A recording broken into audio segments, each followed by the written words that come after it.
Welcome to Calabash TV and the reality show here. It's the week after the budget debate 2018-2019, and joining us as usual is Michael Flood.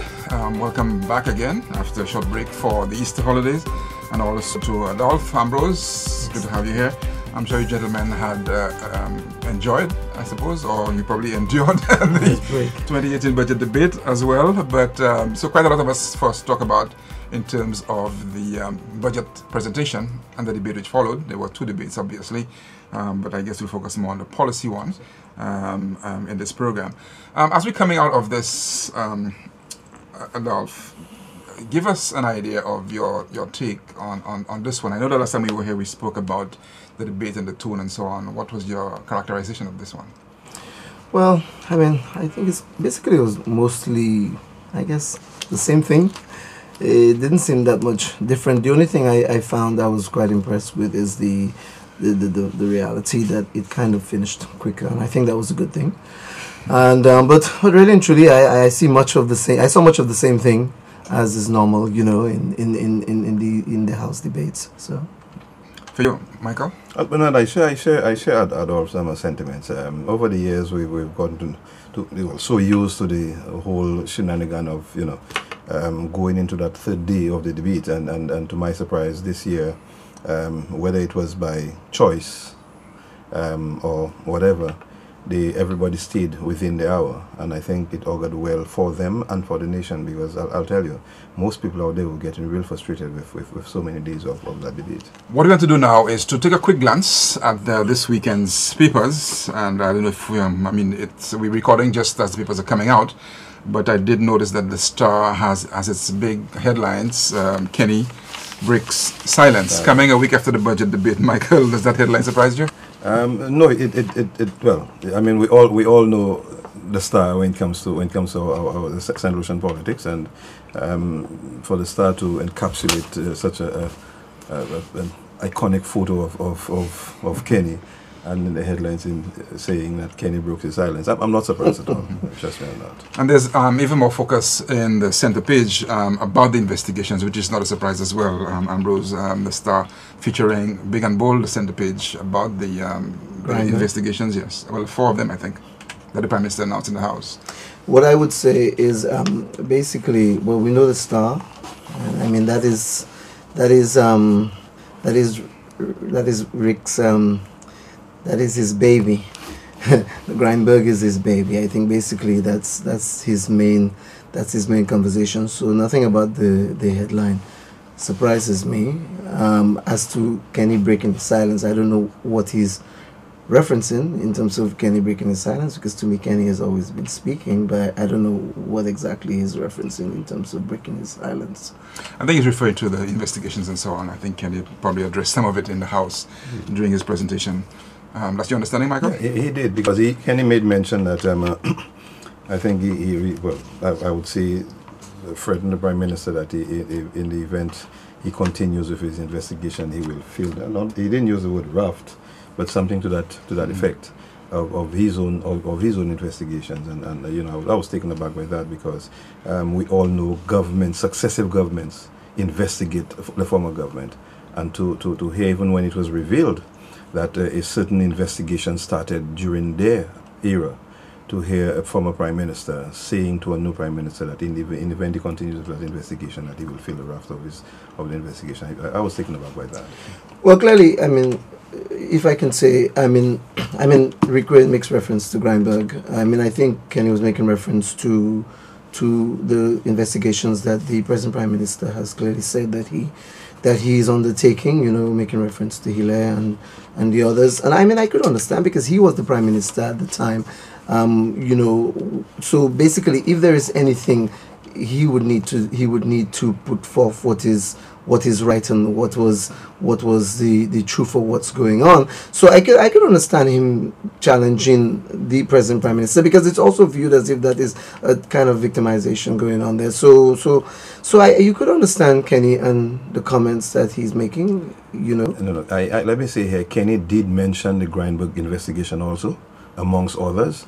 And I mean, I'm taken aback to hear you saying that it seems to be some kind of victimization. No, this happens with all governments. And again, if it is victimization, are you saying to me that based on information that was released at the House by Guy Joseph, that the Labour Party victimized Ernest Ila? Because as far as we understood, the investigation into Honourable Ernest Ila's thing started during the Labour administration. But no information has actually. Guy Joseph says what he said. I don't necessarily trust. I mean, people use the House often to present. They say things that sometimes are not correct. Guy Joseph did not present any information to confirm that any such investigation started underneath the Labour Party. I mean, clearly he said it, but I mean, there's no paper trail. He did not present it as a document to the House or anything like that. So he just, Guy Joseph is a pecan man. He likes these funny things, Ambrose, we need to stop conveniently accepting what one side says and what the other side. No, but that is true. He didn't present anything, did he? The fact is, the last administration, they announced a number of investigations when they were there. Did they present any information or documentation? No. The government has taken a deliberate decision to investigate, whether this government or the past government to investigate, and until we are finished with the relevant documentation, we have to accept it as a matter of fact. And you cannot do that. We cannot see that because it was presented by Guy that it is not something that is believable. All right. On the investigations part of it, the two things in terms of, like Michael said, governments do that. They get into power, and the first thing they do before they actually start to look at the manifesto and so on, they look at investigations. They go in through ministries to see what they can find. So that's something that's unhealthy for democracy. But at the same time, you want to make sure that if people get information on things that happen, and governments promise when they campaign that we will investigate and so on. The other thing is, in terms of the investigations announced by the Prime Minister, the four of them, I'm worried about the cost and what exactly is the end. Because every government does investigations and nothing comes out of it. These end up as reports on shelves somewhere. So my thing is, how much money is going to go into that, and can we find a better use for that money? I agree with you, Bernard, because whereas some Labour Party operatives are talking about how much money it will cost to investigate the Ela case and the Grindberg case, it was also revealed that $3 million was spent investigating Guy Joseph. But yet still, people don't seem to have a problem with this $3 million, but how much it will cost now. This is the thing we need to stop in our society. One party does it, and it's okay. But when the other does it, the supporters of the other party has a problem with it, and I have a problem with that. It's a discussion we'll come back to, Ambrose, in a while. I wanted to finish running through the papers. I know that's one of the things. The Voice, interestingly enough, for the weekend went to St. Lucia endorses original agreement on exchange of information. On the front page, I didn't see references to the budget. I'm sure there's references somewhere in the inside. There are reports certainly on the inside about the budget. But interestingly, that the Voice went with original agreement on exchange of information. Probably they have a little bit of budget fatigue as well, like most of the country. And also the Mirror, I think, government has big works, which is focusing on infrastructure works that the government plans to execute over the next fiscal year. So the Mirror goes back to the budget with a slightly different slant, focusing on the works that the government plans to implement over the next fiscal year. Ambrose, sorry I cut you off. You're making a point. No. Well, just before I was just going to say, in terms of the access to information, I did, just going for a quick glance, I realized it made reference to environmental issues, and one of the things I thought it really strange that that Gail Rigobert, she basically has given her support for such a thing as related to access to information on environmental issues and things of that sort. But I found it very strange that in relation to the mangrove, for example, in View Fort, the danger that there is to its existence, I found it, I don't know, it's like a double standard. I mean, it's all good and well that you would want to give access and partake in information as related to environmental issues within the region, and I think that's a wonderful thing. I encourage it. I applaud it, actually. But we must also take care of our in-house business. And I must confess, I mentioned the mangrove because it is something that is dear to me. It is something that actually, whenever I have conversation, I always reference the DSH thing. I do quite a lot because a lot of that thing concerns me, and the mangrove is one of the things that relates to it, and mangrove is an environmental issue, and yet I have not really heard Ms. Gail Rigobert give her views on the matter of the mangroves in Vieux Fort and how the DSH project will impact it. So that concerns me a bit, you know.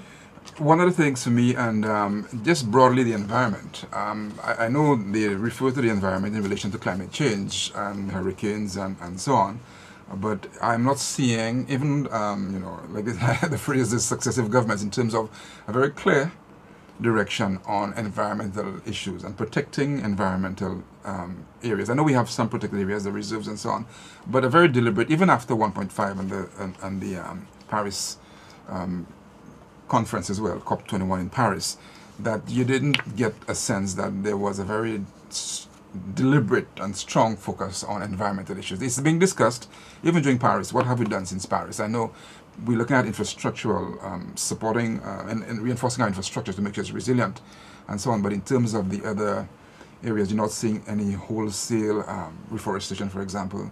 Even the mangroves, there are other mangroves in other parts of the country. I know some mangroves were destroyed in Denmark recently. There are mangroves in Pale and so on. Now you're not getting a sense that there's a concentrated mangrove replantation project. So I'm still not seeing, I don't know if anybody sensed in terms of even this budget presentation, a strong focus on the environment. Michael? No, Bernard, I don't. And this is why I putting politics aside, I've always said to people, I believe, such a move should be spearheaded by Jimmy Fletcher. We all know how passionate Jimmy is when it comes to the environment and climate change. And I mean, Jimmy is somebody I've known for almost all my life, and I think you know, with Jimmy Fletcher in some position somehow to spearhead that move, I think St. Lucia would have done well, and it's only left to be seen where we go with this topic. I was about to say, I think the last time I saw any minister of government showing any real passion towards the environment in St. Lucia, it was Jimmy Fletcher, and so I agree with Michael there for certain that really and truly, I think there is a great person who is well placed, but I think the government, I don't know for whatever reason, but I think the government needs to utilize that person. Agreed. One of the things I want to mention before we move actually to the budget, which is mentioned at the top of the budget by the Prime Minister. Now, I found it weird when it came up, even during the earlier sitting in the House. I'm talking about the Crown Proceedings Act, which the Prime Minister referenced as well. I remember Senator Dr. Eubaldo Freeman making the point, warning his fellow parliamentarians as well, that this is not just targeting, you know, parliamentarians who've gone before us, but even what they do now during their current term, that they too will be subjected to that. And I found it weird that St. Lucians didn't really take up that Crown Proceedings Act, because it's a very interesting act, the amendment to the act. And to me, it's recommended reading for all, not just government agencies, but all agencies across the board in terms of accounting for especially public resources and so on. And I know the Prime Minister mentioned it, but he was mentioning in reference to the investigations that he announced. But to me, I still don't find that St. Lucians were taking it seriously in terms of what this means. But let me say, this is such a very important piece of legislation, because first and foremost, there is no statute of limitations on there. Okay, if it is a case where it was proven when Sir John was first became Prime Minister, something was done. He's not there, but they could go after his estate. Okay, and all other prime ministers and all other parliamentarians. And again, this is where our politicians now need to come out and tout the government on that very important piece of legislation. But you wouldn't hear that. You know why? Because of the nature of our politics. But not just politicians, I'm talking about even civil society as well.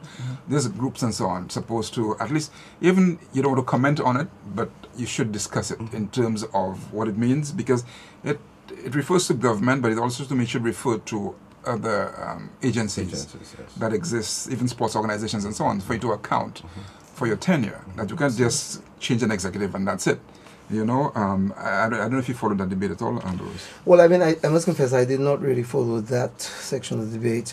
But just hearing it generally, I think it's a good thing. I could never say no to holding government ministers or persons responsible for the public's purse, I could never not support any legislation that would actually make them accountable, whether it is now or it was then, and into the future. So I think it's a good thing if it actually is going to make people more conscious of how they spend the public's money. Then I think it's a good thing. My only concern, however, is whether, again, there might be people who are the present government presenting such an idea, whether they think it would only relate to the past. And so they should be conscious of their actions now also, to make sure, because the reality is if such a thing is put into law, then it will impact them in the future also. So I think it's a good thing, and I would support that. What I didn't see, and probably I'm sure it was, in terms, I know they mentioned about going after the funds, to recover funds, which is good, because at the moment when you have an investigation, nothing really comes out of it. And then I reflected on what has been happening in Brazil and South Korea, where there are two people who are presidents. Yes, Park was just sent. About to be sent to jail. Possibly sent to jail. Which is very frightening for other politicians. People are getting into politics to know that, listen, this is serious business. That if you come and violate the public trust, that there are serious consequences, so that people ought to pay more attention. I thought that was pretty interesting, coming from those two big democracies, Brazil and also South Korea, that there were two powerful people now facing jail term, which is quite interesting. Well, Parks was literally sentenced yesterday, okay, and she's definitely going to prison, although her lawyers have threatened to appeal the case, yes. but she's definitely going to prison. You see, Bernard, the importance of that piece of legislation, it goes to show that even this government tabled it. What they're saying is even us are not above the law, okay? And I'm sure the guys wouldn't just, or the guys and girls wouldn't just go about tabling that piece of legislation and get it on our law books, forgetting that, hey, I mean, if we do anything wrong, when the government changes, we are likely to be prosecuted in the event we do something wrong. And this is where I believe that was a masterpiece of document, which some people may see it as something that they're targeting the former administrations, forgetting that it could be held against them also. So I really no, but surely I mean, former administration, if there is anything to account for, yes, I think they should account, and I think it is overall.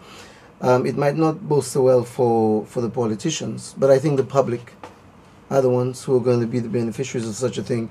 And truthfully, if there's any politician who presently exists or has existed, within our government, and who has actually amassed wealth at the expense of the nation, I want such a legislation to actually be passed, so that in the future, if they were investigated and found guilty, that they would lose all the wealth that they have amassed. Because there are lots of people, there are lots of questions that needs to be asked about the quantity of wealth that some of our politicians have. And so you wonder, where is it that they get the money from?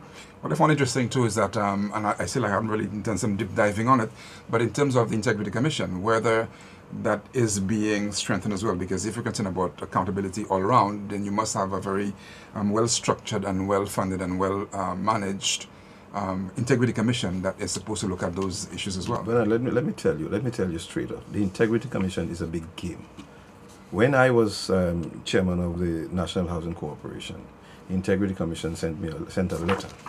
Well, it was supposed to be in my name, stating they want me to declare and blah blah blah blah. The name was wrong on the letter. I sent it back to them. I wrote to them, sent it back to them, and tell them, look, I have no problems in declaring, but your letter is wrong. It's wrongly addressed. That's not my name. I never heard from them. I served for 5 years. I never heard from them again. I never declared because they never wrote back to me. Well, somebody needs to be held accountable for that sort of thing. Because, first and foremost, I think it was said that the Integrity Commission used to be operational. I don't know if this has been corrected, but I have understood that presently it's not functioning.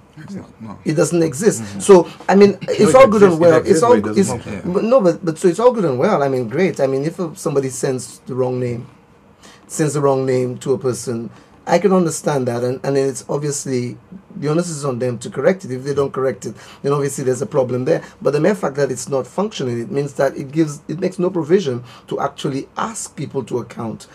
And I think that's a very dangerous precedence that is being set. And that's what I think, again, the society needs to because the politicians, obviously, they notice it's quiet and nobody's making any noise about it. They won't push it because it probably wouldn't be in the best interest to do it. Okay.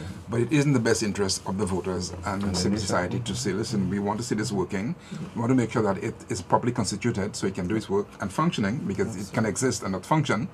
And so probably that's what it is. Probably it changed, staff, and then nobody followed up and so on. And so that's one of the critical. It's all good and well to have the Crown Proceedings Act, but also you need to have that at a level of support where people can actually account while in government for the work that they acquire and so on. Just to be Let me just show you the importance of this piece of document. And those of us who have been associated with governments will remember there was once a former minister of communication that was fired because of allegations of amassing wealth. 5 million. Amassing wealth, and he couldn't account for it. Yeah. We've heard all the allegations of a present minister when he was in another capacity. We've heard of allegations of several others in opposition. So what but you see the point I'm trying to make here is, even those who were accused of, who are still in government now, they were accused of amassing wealth during the past administration. They sat on the deliberation for this piece of legislation, and they approved it. So this is where I'm saying at times we hear things from politicians accusing one another, and we have to question ourselves, because I'll be honest with you, if I know I could be held culpable for something I did 7 and 8 years ago, I would try my best to oppose a piece of document like this. But at the same time, you wouldn't want to necessarily oppose it, because that might be it might be something saying that possibly the public might think you're guilty simply because you oppose it, and so you would give it your support. That's if hoping you oppose it in public. Because remember, it's discussed at cabinet. Yes, that's where it's been discussed at cabinet. I know, but and that's the thing, you see. And normally the St. Lucian public, I have to say, a lot of people are quite tired of this, because they do get the impression that politicians support politicians. Exactly. And so a lot of people, the population is frustrated about these things. So like I said, maybe it's a good thing. Yeah, not maybe, actually it is a good thing that such a white paper has been presented. But the truth of the matter is, the reality, the persons who control such things, are they really going to make politicians account for wealth that they have? Are they really going to do it? And the public needs to know that the things that are being proposed are not just being proposed as mouth service to them, but really and truly somebody has a real good intention to really set things right and in place. This is The Reality Show on Calabash TV. I want to look at the two presentations, one made by the Prime Minister, obviously the budget presentation, and also the leader of the opposition in his response to it.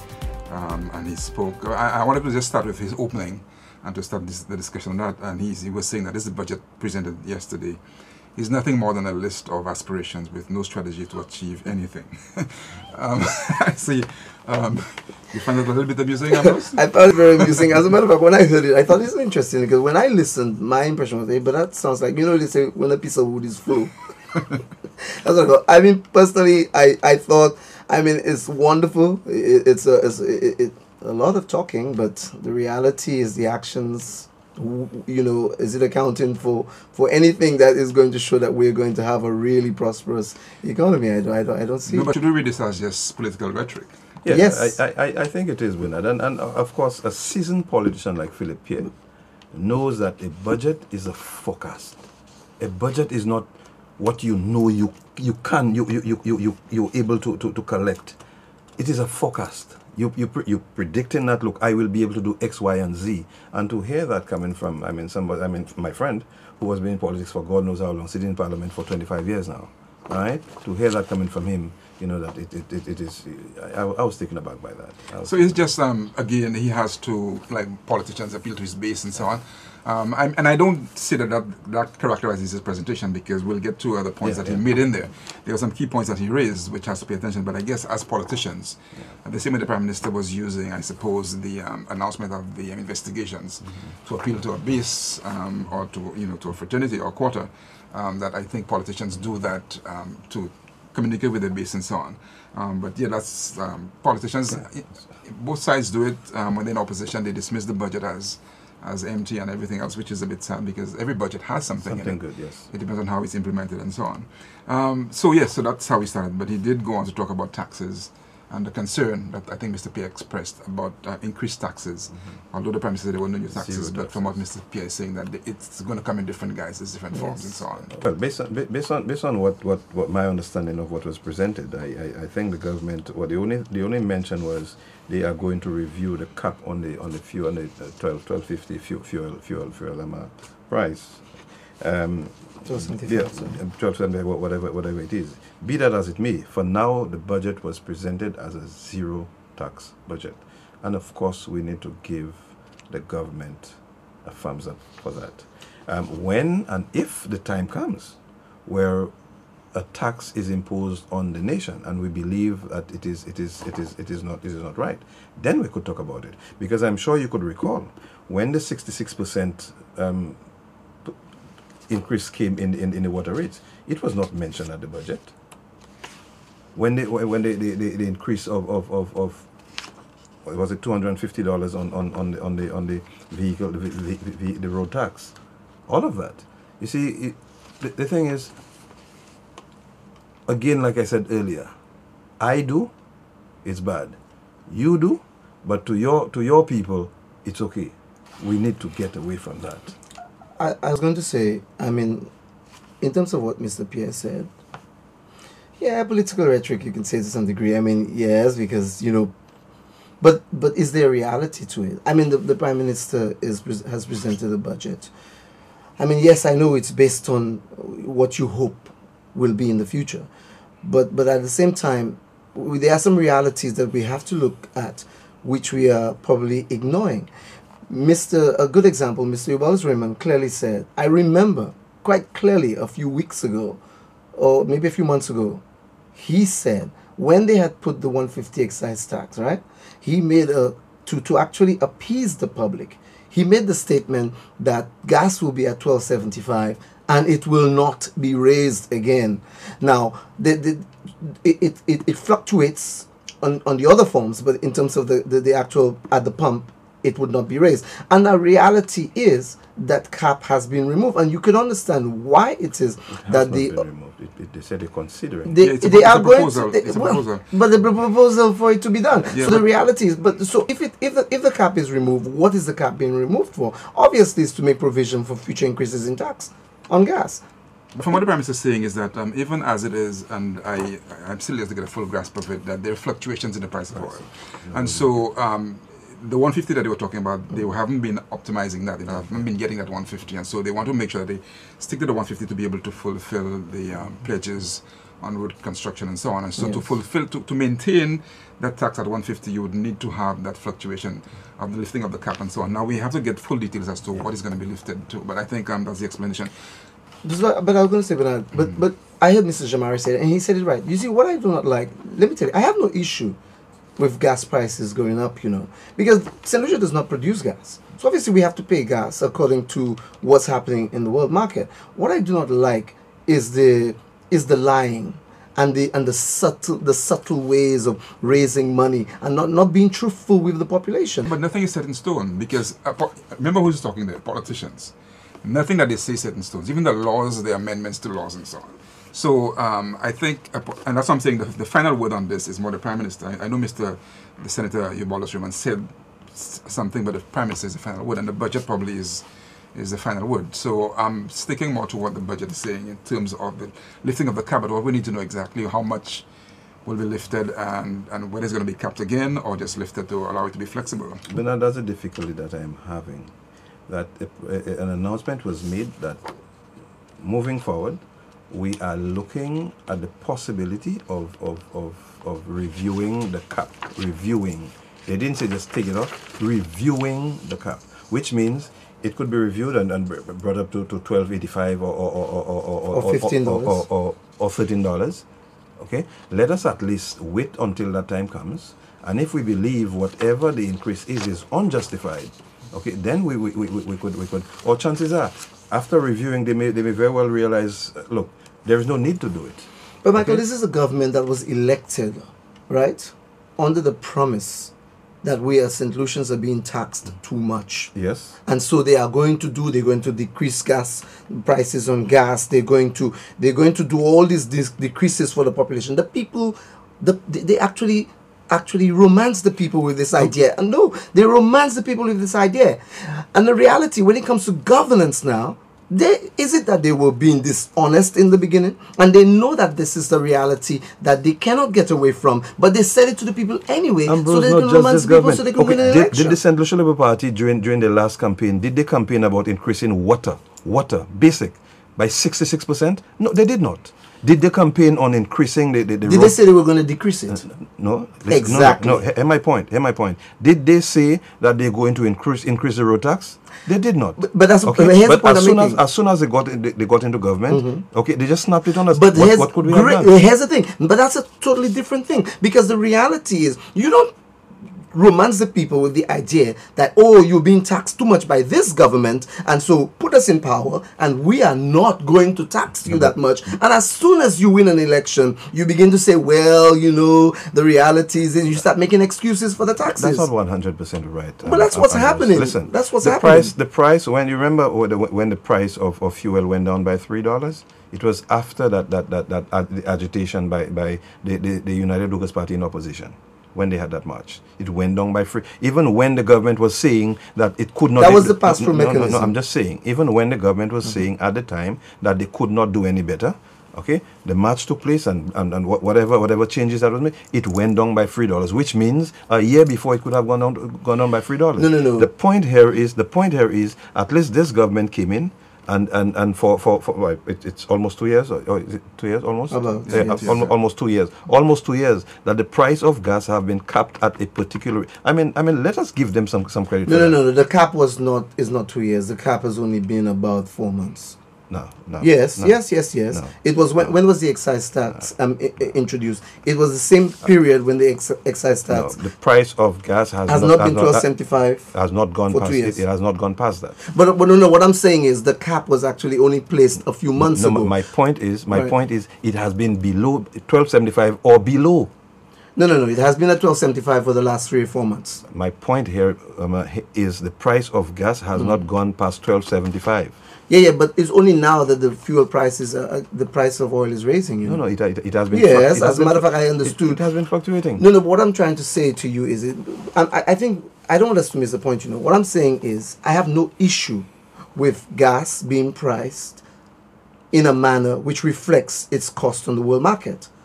My issue is, you do not lie to a population and tell them that they are being overpriced, okay? And you make reference to the $3 decrease. But remember, we used to have a 3-month pass-through mechanism thing, right? And that was changed to 3 weeks, from 3 months to 3 weeks. And so if there were any changes, if we were having a 3-month pass-through mechanism and gas, well, let's say, was at $12, you don't expect that the price will change until the next 3 months.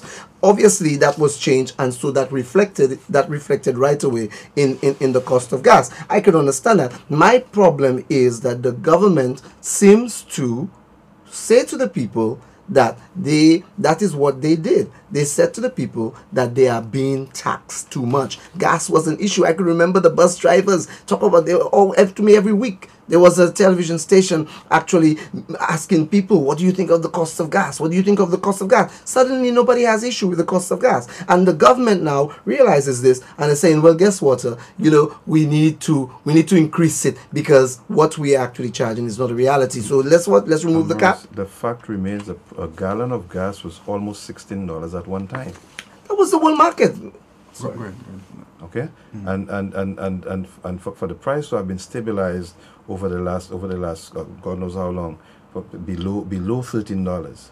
of course, we need to give, some credence to that. And the thing is, you keep saying about lies. Which government or which politician that don't say lies? All of them does. Okay, let us not because it is convenient to us or to them say this government lies. All government does it.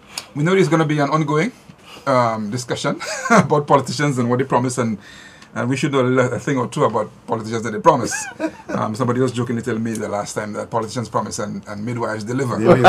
So don't count on them to deliver their promises. Yeah. So it's one of the things. I wanted to, and still on Mr. Pierre's address. Now, there are a lot of things that I don't want to really get in terms of his characterization of the budget and some of the things he said, but some key things that stood out, and I wanted to first to discuss.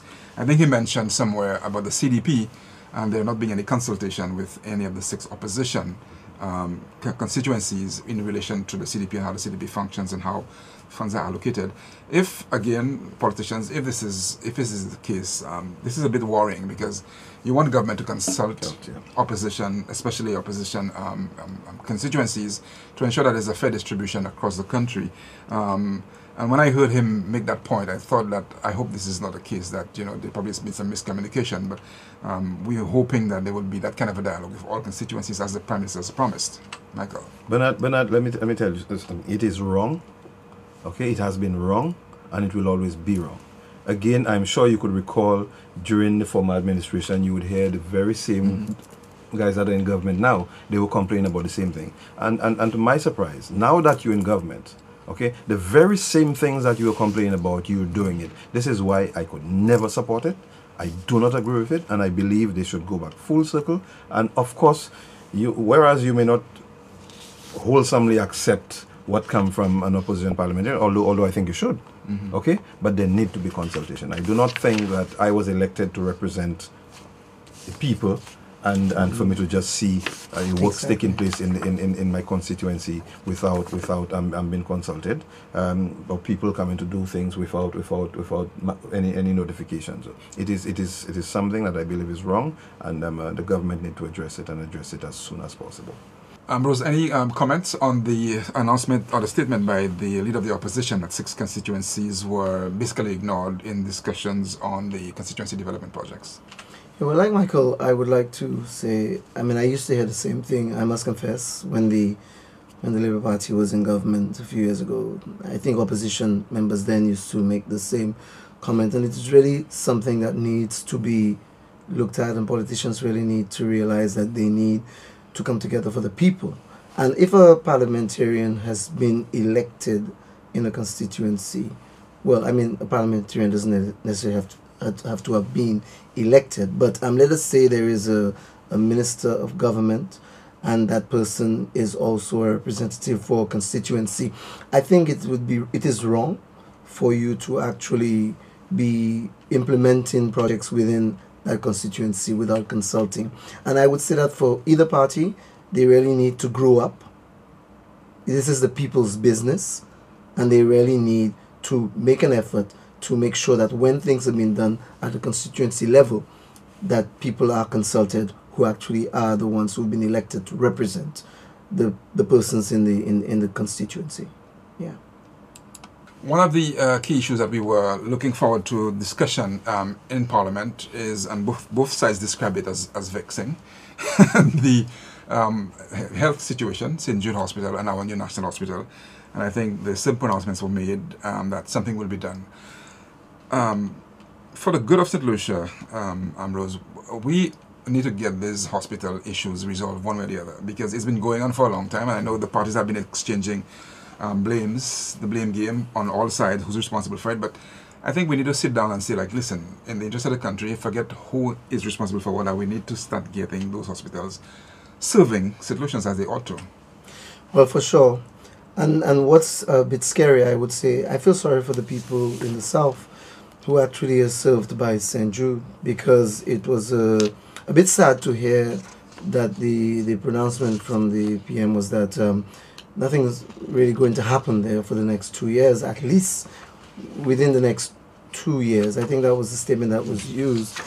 Yes, nothing. St. Jude, he has two options. I heard him. We'll get to that in a while. I want to discuss those two options about whether you finish St. Jude. I think, well, I don't know about the 2 years, but I think they mentioned 2 years, that it'll take 2 years for either option. Right. To rebuild it will take 2 years. To get a new one will take 2 years. Yeah. So we'll discuss that in a bit.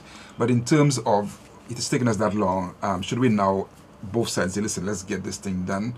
We've milked it for whatever political purposes. Now we need to get a hospital going for the people. So continue, Ambrose. Well, for sure. I mean, I believe that the opposition, for certain, they want the hospital to be finished. And they want the two other, the Owen King, for example, to become operational. And I think that's the direction they want to go. I think really and truly, my impression is that the issue really is what actually is going to be the final decision, because really and truly I don't think the opposition can really impact any final decision. I mean, it is within, you know, the remit of the Prime Minister to decide what direction that we're going to go. So I mean, yes, I'm certain the opposition must actually give their support to get a hospital sorted out for the people. And I mean, I really believe that they are saying that it should be complete. They need St. Jude to complete. And really and truly, I mean, I know you said we'll discuss it later, but whatever way I look at it, all I'm saying is that the opposition is saying that the hospital needs to be complete because the people need a hospital, and that's reality. I mean, Victoria Hospital is not in the best position, and so really and truly, there needs to be a hospital. And I think about 2 years as to what's going to happen. I think we cannot wait 2 years for a decision to be had. We've been waiting for a long time. But Michael, we'll get to the discussion about which option. But as a solution, I'm sure you have Vieux Fort connections as well. As you know, the floods emanate from Vieux Fort. What that means, which means half of me is from Vieux Fort. Let me see here. There's one time I will stand in the corners of the opposition, is when they're agitating for the completion of St. Jude's. But let me see here. Of course, the hypocrisy in politics and politicians and governments. I'm sure you could recall where a pronouncement was made by both the then Prime Minister and then Minister of Health that St. George would have been opened in 2014. Yes, that's true. Elections was in 2016 and it was nowhere close. Here comes this new government, almost 2 years in office, and St. George is at a standstill. I believe it is high time, and with so much money spent on that structure, whereas it may not, and based on information that I have, it is not the best for, in some cases, for a hospital, but something needs to be done, I believe. Although I heard in some quarters that you know, they almost have taken a decision to build something new in the area of the brewery. I will tell you something. I will not sit and accept from any government, whether it's this government or that government, for $118 million to be knocked to the ground. I cannot support that. I will not subscribe to it. And if I have to protest against it, I will. But St. Jude's need to be completed one way or another. And as far as Owen King Hospital, the EU hospital, my gratification is, of course, you heard from the Prime Minister, even when he met with the EU delegation a few months ago, an undertaking was given that Owen King Hospital, EU Owen King Hospital, will be open soon. I think what they're doing now is putting the finances together, because of course it will cost a lot to operate a hospital like this. Announcement was made a few weeks ago that the hospital will be open by increments. Of course, we have a department that is open there already. I think they're preparing for another department to move in there. The thing is, it needs to be open as soon as it is possible, because I think the holdback is the funding.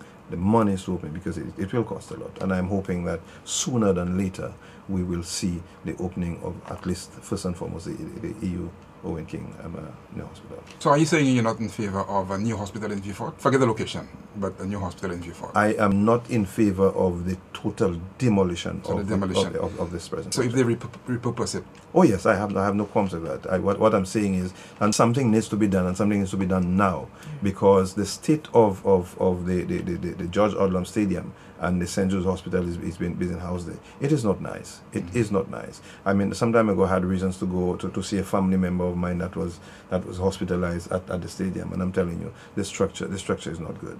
Even I remember during the last elections, as serving as in the capacity of a commissioner of elections, what we did, we arranged for elections to be held there for the sick and shutting. And even when we went there was a problem with flooding at the time and whatever. It is not nice, Bernard. And I'm saying strongly that whatever decision the government is taking, they need to do that now, and to ensure that within the shortest possible time that the people of Vieux-Fort and its environs has a hospital. Yeah, I was going to say, and like Michael said, the hospital, as far as I'm concerned, should have been built a long time ago. And I mean, that is one place I would say I am dissatisfied with the Labour Party's that they did not. I don't know what issues, whether it was engineering or whatever the issues were, and a lack of communication, I think, also does not help the population understand what's going on. But that hospital has been in whatever condition it has been there for too long. And in truth, I must confess, I was expecting that hospital to have been completed even before the 2016 elections. And so whatever, if extra effort was not made to make sure that hospital was built before the elections, I mean, I blame the Labour Party government for that, for sure. But our reality is we are now 2 years into this new government, and at this point to be having a conversation about repairing the stadium, almost making accommodation for keeping the hospital at the stadium, I think that is madness, and it needs to come to an end. Really and truly, the government needs to finish the hospital. So, in favor of a new hospital, or just continue with the work at St. Jude? I don't favor a new hospital. I have issue because, you know, somebody made a comment once, and I kind of agree with that comment. The person made a comment. They said after the forensic audit that was done, it was said that the hospital didn't meet international standards. And somebody made a comment that the hospital before that functioned very well for many years. How come it functioned and functioned well, and suddenly this new hospital, which is supposed to be a better structure, does not meet international standards? I mean, does the Victoria Hospital meet international standards? And its functions as altered. The key thing is that people need a hospital, and so I honestly do not believe we need a new hospital. I think too much money, like Michael said, I think too much money has been spent on this hospital by both administrations of the UWP and SLP, and they need to complete the hospital. But I'd like to say here quickly, I mean, in truth and in fact, there are some engineering deficiencies at the hospital. There are areas of the hospital where the roof is less than 9 feet, and you know the standard clearance, roof clearance is 9 feet. There are certain areas which is earmarked for wards with absolutely no ventilation. So there are issues. Having said that, I believe, well, you cannot correct the roof problem because the structure is on there. But the ventilation thing is something that could be resolved. It's just a matter of putting a jackhammer in the wall and cut an opening and put a window. Yes. All right? So what I'm saying is the part of the hospital that could be utilized whilst you focus on re-engineering the other side, let us do that. Okay? I will not subscribe to trashing $118 million. Yes, of course, there are, and going back to a point you made, there are lots of ancillary buildings around that was not needed. Okay, that was not needed. What they had to do was focus on the main project, complete the hospital, and then you'll go and do the small things. All the small things are completed now, and the structure that is needed is just sitting there half done. You are watching the reality show streaming live on stluciafirst.com.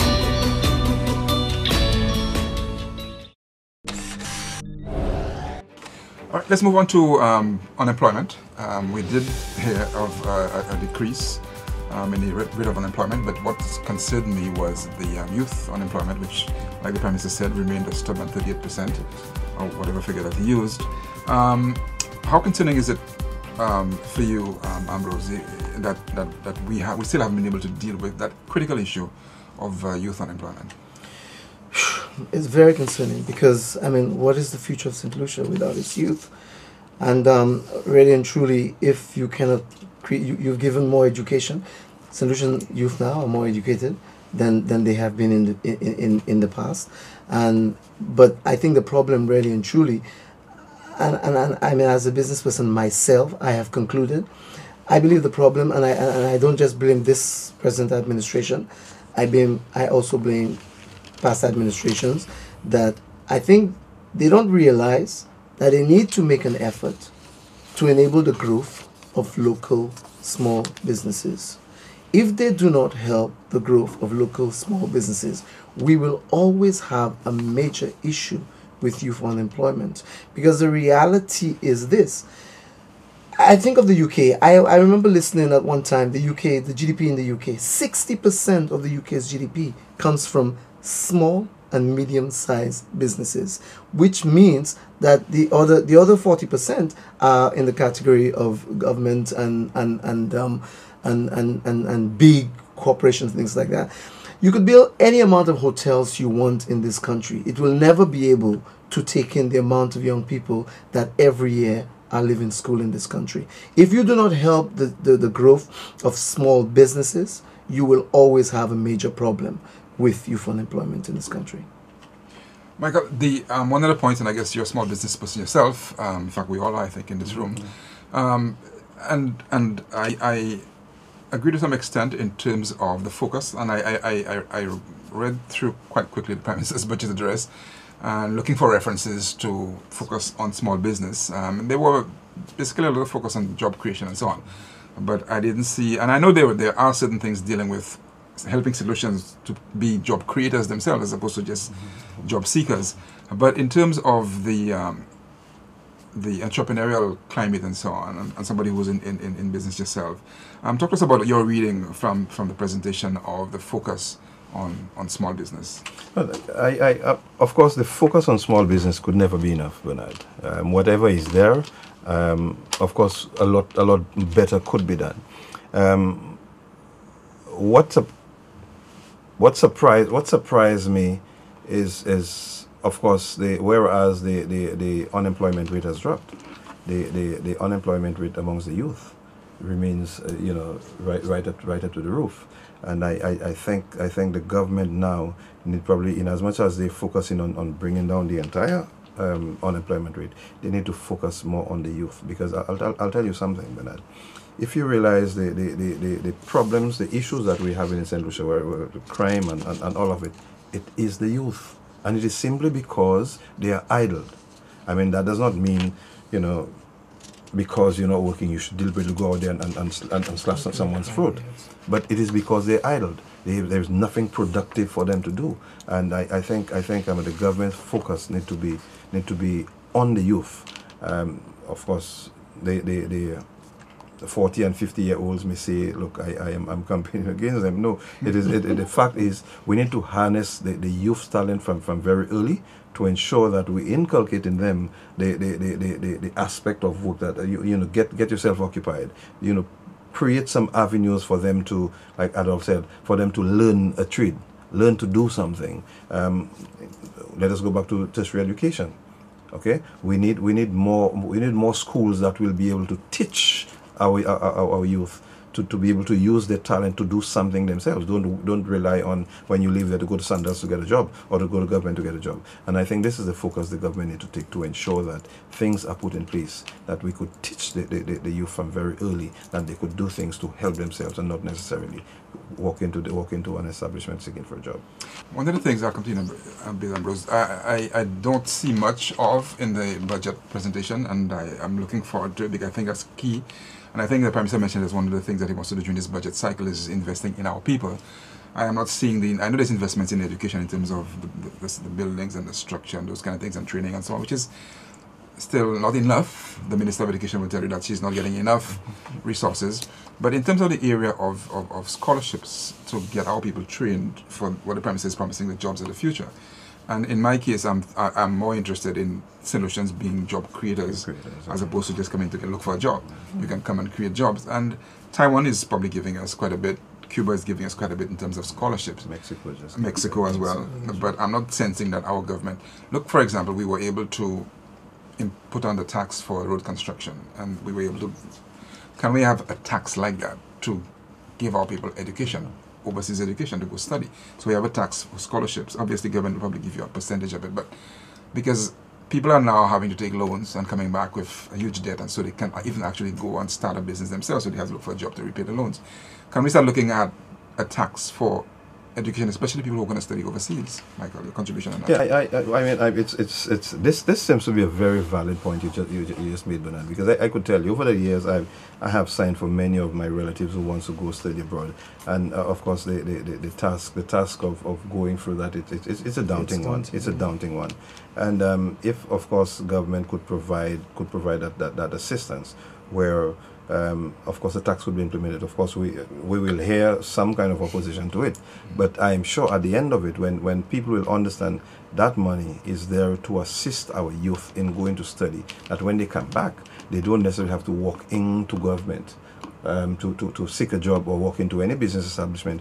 They will come back with the skill set or the mindset to do something to help themselves and help the country. I subscribe to that 100%. Let me just take it. Probably not a new tax, because I know there are people who would be opposed to a new tax. But even, for example, the same way we took off 2.5% of the VAT. Can we see out of the 12% we have, 1% or 2% will go towards education? Can that something that you think work, Ambrose? Yeah, I'll be honest with you, I have no issue with taxes, as long as the taxes are being utilized. And I really think if the population realizes that the tax is being utilized positively for themselves and their development and development of future generations and things like that. Like the road tax, the gas tax. Yeah, I have no issue. I have no issue with any tax being taken to enable development. My issue is with taxes, is if taxes are being taken, and like I see a lot of what's going on, I mean, big business tends to get a lot of the privileges of taxes in this country. I mean, hotels, they get all the exemptions and all of these sort of things.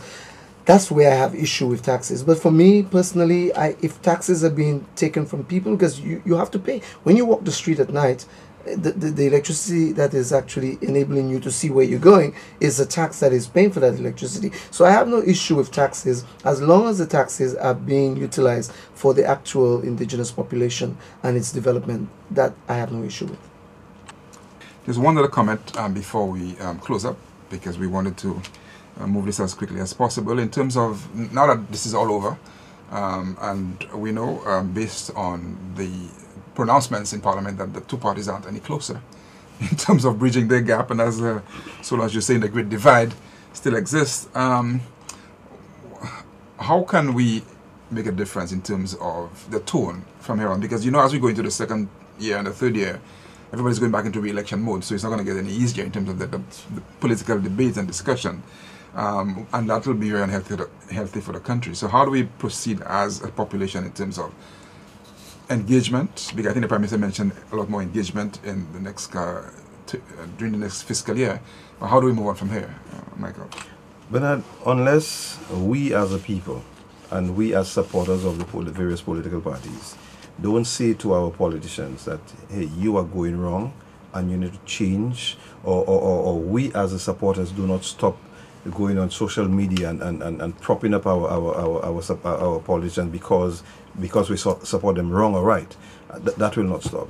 This is why I said earlier, this program, which seems to be different from the rest of the programs, from the, you know, Can I Help You and other programs where they go straight down one tunnel, they see one color. It's kind of balanced, and the reviews that I'm getting, people are starting to gravitate towards this program because they find it is not a hack type show, yeah, where we could come there and whilst we support our various parties, that we could see what in some cases that needs to be done.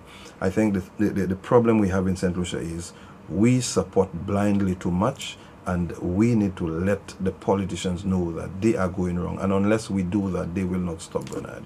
We are the ones to stop it. They will not stop on their own. Ambrose? Well, yeah, for certain, as a population, we need to hold our politicians more accountable. I think also we ourselves need to recognize our importance in this thing, because I think sometimes people tend to tend to gravitate to a political party. Yes, you have to gravitate to a political party. If it's that party you support, yes, you kind of move. But at the same time, you don't have to agree to everything that political party does. And I think it takes a level of honesty to come to a point where you'd say, no, that was wrong. That was wrong. Yeah, I support that party. That was wrong. And so if we make decisions based on support for a politician from what it is that they're doing in terms of enabling national development, then I think really and truly that is what we need to do to try and make a difference. Because the reality is the politicians will be who they are. And we empower them if we actually allow them to do what they want when they want without actually holding them accountable. So like Michael said, I agree, we need to hold our representatives accountable. And so when we go, we don't just kiss their behinds, but we also be willing to tell them, hey, you're wrong there, you need to turn that. And people need to go back to their constituencies really and truly. And that is what people don't realize. Sometimes you're waiting for things to happen on a national level, but you need to go back to your constituency. Every politician has their day in the week when they... Now, people sometimes are afraid to talk to politicians because they sometimes are looking for favors. And I don't know, it's like a vicious circle, I see, because the politicians make you dependent. And when you're dependent, then you are afraid to tell them because you might lose out. But if we can learn to become more independent, then we actually will become braver and we will be able to really and truly ask politicians to account to the population. And I think the way forward is really and truly the supporters. I'm happy you mentioned the constituency, going back to the constituencies, because I personally don't think that a constituency office, I know it's a political constituency office, should be themed in a party color, because it'll make it more difficult if it's yellow for a Labour Party to go in there and talk to your parliamentary rep, and vice versa as well. A UWP person will not walk into a red camp. And to me, I find there's an issue, especially if there's taxpayers and money involved, that a constituency office should not be politically themed in terms of your party slogans. I know you can have your party thing somewhere else, but if you're going to meet your constituents who can be from both sides of the aisle, that it cannot be themed in a color or with your party emblems. I agree with you with that, and also it should not be manned by somebody who supported you throughout the campaign, because I'll tell you, the thing is, I will walk into your, let's say, in my district, if I walk into your office, your secretary is a die-hard UWP supporter, but they know I don't support you. The minute I leave there, everybody will know Michael Flood was at Bernard's constituency office looking for favors. And you know, Saifina is here, or they come and look for. Yeah. Right? I think a constituency office has been funded by our taxpayers' money. Okay, professionals. It's true the district rep is from one party, yes, but whoever the secretary or whoever the person is need to be a professional, that when people come there, they will see people based on merit, exactly, not because the person supported the parliamentary rep. Your thoughts on that, Ambrose? Well, yeah, no, I totally agree with Michael on that, because at the end of the day, because I will give you a perfect example. I live in Castries Southeast, and I will not stop by Guy Joseph's constituency office, because whenever anybody sees me in Castries Southeast, first thing, oh, me Labour. Now, even if my view may not always support Labour Party and everything, but at the same time, they've already marked me. So if I was to go into Guy Joseph's office, that will become the conversation of the day in Castries. Just one point. Just one point there quickly, Bernard. Jean-Marie's restaurant is a place that we've been having lunch for years. Philip Pierre, Claudius Francis, in fact, majority of those on the table, the Senate, are Labour supporters. But by virtue of me sitting with them, it has been touted all over the place that I've moved from UWP to Labour. That's also show you the nature of our politics, that you cannot associate with. I mean, when I left Bar, when I grew up in Castries, Claudius Francis and I became friends, and we're still best friends. As a matter of fact, in some cases, Claudius and I, we have better relationship than I have with some of my siblings. So does that make me Labour? No. Claudius and I travel the world together, observing and supervising elections. Does that make me Labour? Does that make him UWP? No. The coexistence of people fail to understand that there is life before politics, during and after politics. Absolutely. Okay? So the notion that because Ambrose supports Labour, that he and I should not be friends, you know, we have to dispel that. We need to dispel that thing. And the key thing on your ID card is your St. Lucian. St. Lucian, first and nationality is key and St. foremost. Lucian. So I think if we see it in that way, that we all St. Lucians first and foremost. I mean, people ought to support their parties, definitely, there's no doubt about it. I mean, it's competing policies, ideas, and so on, which is fine, but at the end of the day, we're talking about developing a country. Right. And I think we ought to put country before party. Or even at national levels, and we'll have a lot more debate. There's a lot more to go into the budget, but I suppose time is a limitation. But obviously, we will be discussing some more of those issues as they come up. Again, Michael, I want to thank you for your time, and also Ambrose, thank you for being here and for the discussion. And we're hoping to continue our effort to have a different tone to the discussion in St. Lucia. Thanks so much. Thank you. This is happening. This is our reality. This is Calabash TV.